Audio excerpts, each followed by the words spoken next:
No episódio 34 de Sousou no Frieren, ou sexto da segunda temporada, vimos as consequências de um ataque de demônios, aprendemos um pouco mais sobre os costumes do Planalto Norte e temos a preparação para a batalha.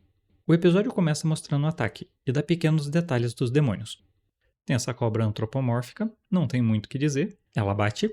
Esse demônio que pegou o cavaleiro por trás, o que indica que ele pode ser rápido e ou furtivo, e um demônio que consegue cortar a distância, seja por magia ou habilidade. Já esse carrega um Shakujou, o cajado de monge budista, que é usado para anunciar a presença, afastar animais, proteção e realização de rituais. Isso pode ter vários significados, como ele ser a vanguarda do grupo, usar o som para causar medo ou fazer uma ligação com o título do Revorto. Mas isso é só especulação. Um bom tempo depois, vemos a chegada dos magos de nível 1, a Method e o Genau. Descobrimos que ele nasceu nessa vila, e mesmo dizendo que a destruição não afetou muito, dá para notar o abalo, com ele sendo provocativo antes e depois de matar o demônio. E o ponto mais evidente é quando ele ajudou um amigo. Dizer que todos estavam bem e que ele seria curado era só para ele partir em paz. Já a conversa dos pães era uma forma indireta dele lamentar e mostrar raiva, além de estabelecer a amizade dos dois e como o Genau tem dificuldade para expressar os sentimentos, seja pela personalidade ou por estar em missão. Na igreja vemos a Method rezando, e como o Genau reforçou, não é normal magos usarem magia da deusa, possivelmente por serem estudiosos e não terem interesse no que não entendem. Assim, os únicos que podem usá-la são aqueles que acreditam na deusa. Errou! Por isso eu me pergunto, será que a Fern não poderia usar magia sagrada se ela tivesse uma escritura? Ele tem toda a razão. Nós também vemos os questionamentos de por que a vila foi massacrada e não comeram os corpos.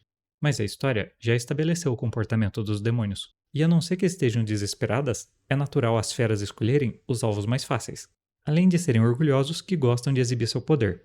Então o ataque pode ter sido uma mensagem, mas mesmo assim, vendo os corpos que sobraram, parece que eles fizeram um lanchinho. Puxa, que senso de humor mais cruel! Quando os grupos se encontraram, deu para notar algumas coisas. A Method continua muito boa em rastrear, já que encontrou duas magas ótimas em esconder a mana. A magia do Genau tem a ver com pássaros, e ele não parece lutar usando um cajado. E caso alguém não tivesse percebido a sua fúria, a Frieren deixou isso explícito.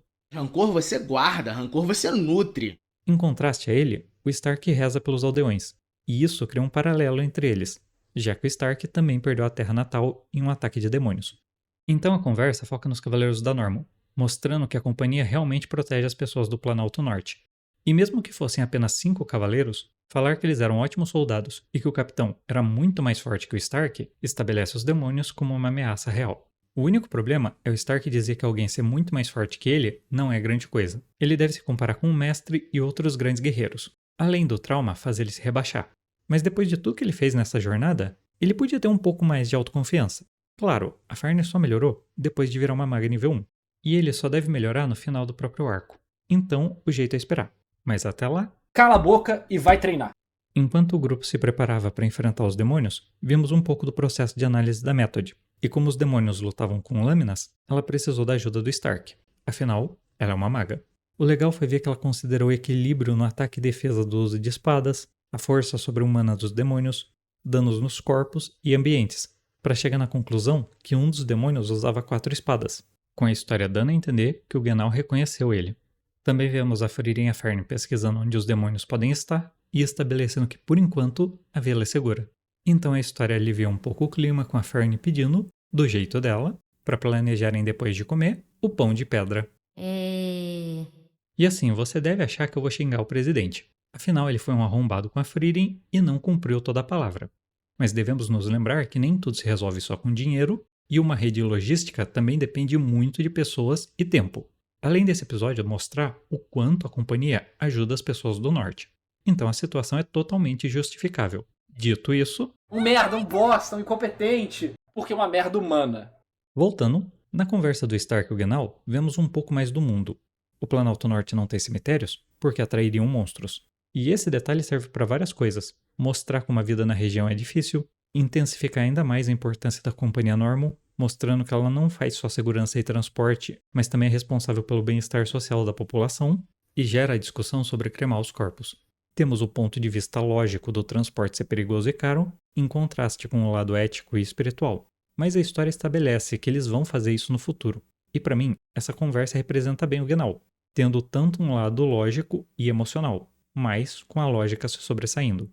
E durante esse momento filosófico, as minas comiam pedra. Sério? Que som é esse? Também descobrimos como os grupos receberam a missão. O da Frieren só estava de passagem e recebeu o pedido. E sobra uma brecha para discutir se o esquilo foi guiado por magia. Ah, quem liga? Olha que fofura a Frieren dormindo. Kawaii. Já a Method diz que ela e o Genau foram enviados pela Zeri, e descobrimos que basicamente todos os magos de nível 1 são seus alunos. E nisso, a Fern usa a oportunidade para lembrar que a recusou, atacando cruelmente alguém que nem estava na cena. Parabéns. Parabéns.